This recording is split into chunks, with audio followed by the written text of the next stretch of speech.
Guys, nag-harvest tayo ng sibuyas. Ayan. Tapos tawag ito saluyot, saka alugbati, with kamatis, and then kalabasa guys, saka sitaw guys. Ayan, gagawin natin. Gagawin natin guys, magluluto tayo ng lutong Ilonggo, laswa guys. Ayan, laswa, maglalaswa tayo. Ayan, kukuha pa ako ng ano doon, patula guys, para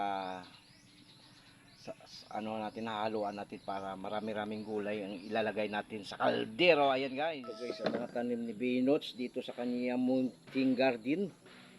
Ayan, mga lugbati, saluyot. Ayan guys, mga saluyot na yan, oh. Napakasarap nito ng saluyot guys. Lalamas-lamasin natin yan mamaya sa asin para maging madulas-dulasin. Ayan. Yan ang tawag na lutong Ilonggo guys, ang laswa. Laswa yan guys, laswa.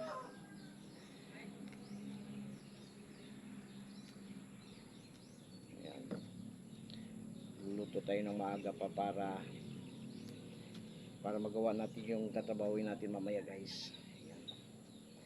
Dito na tayo. Ayan, may mga kamatis tayo, mga okra, kalabasa, sibuyas dahon, saka sitaw. Ayan, dadagdagan pa natin yung sitaw natin mamaya guys. Ayan, may sili ako. Ayan, alugbati. Ayan. Ayan guys, samahan nyo ako at harvestin natin yung patula dun. Ayan, may patula tayo rito. Ayan, kukunin natin yung patula dito.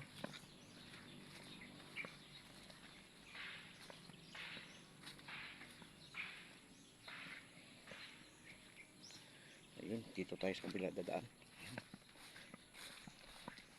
Ayan, itong simpleng pamumuhay ni Binots guys dito sa may kabukiran. Ayan. Ayan. Marami bungay lang ka ni Binots. Ayan, oh. Ayan. Ayan guys, ang ating patula. Ayan, may patula dyan. Ayan, kukunin natin itong medyo malaki-laki na. Ayan siya guys, oh. Malaki na. Isasagol natin yan dun sa laswa. Ayan guys. Laswa. Ayan. Ayan, okay na to. Isa lang. Isang patula lang guys. Ito na yung patula natin. Ayan. Ito na siya. Ayan, oh. Yun. Napakalambot ito guys. Ang lambot-lambot. Ayan.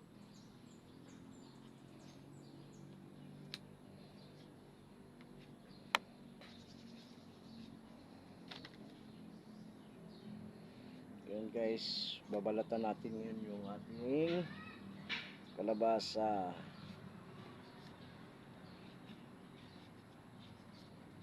Ito guys ang ginagawa ko halos dito araw-araw sa aking bukid guys. Nagluluto tayo ng mga sariwang gulay. Ayan.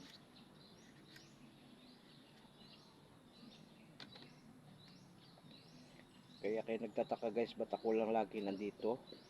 Ako nga pala guys, mas pinili ko mamuhay dito sa lugar ng aking asawa, dito sa Davao. Ayan, Davao de Oro, sa may Monte Vista guys. Yan. Mas gusto ko rito sa probinsya guys kaysa doon sa Manila.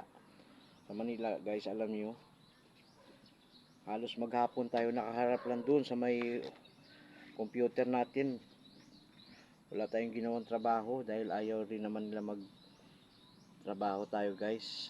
Dahil mga anak ko may mga kanya-kanya na rin silang pamilya. Ano guys, may sakit tayong dinadala pero kaya natin to guys. Dito lang tayo sa bukid guys, sariwang hangin, sariwang gulay. Ayan, di bali wala tayong pera, basta mabuhay lang tayo ng matagal guys. Yan.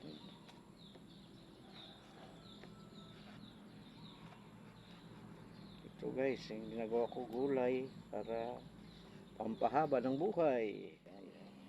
Iwa-iwain ko na yung aking kalabasa guys. Kalabasa natin pangpalinaw ng mata.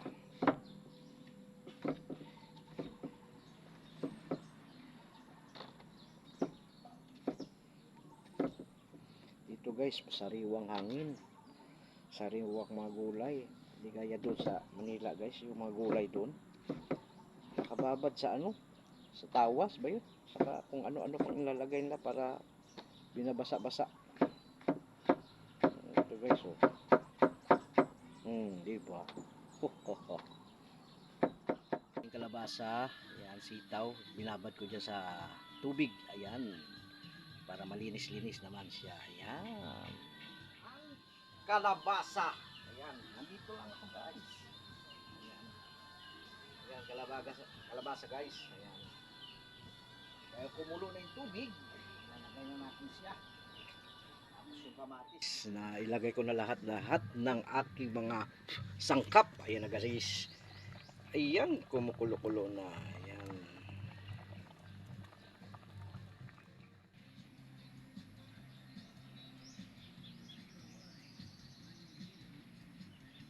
ito na siya. Ayan, sasandok na tayo dahil bibigyan natin yung ating biyanan doon. Ayan guys, sasandok tayo. Tamang-tama lang kasi marami-rami rito. Kung ako para sa akin mag-isa, ito marami na ito guys. Ayan, marami ito. King Laswang Ilonggo, ayan na guys, ayan.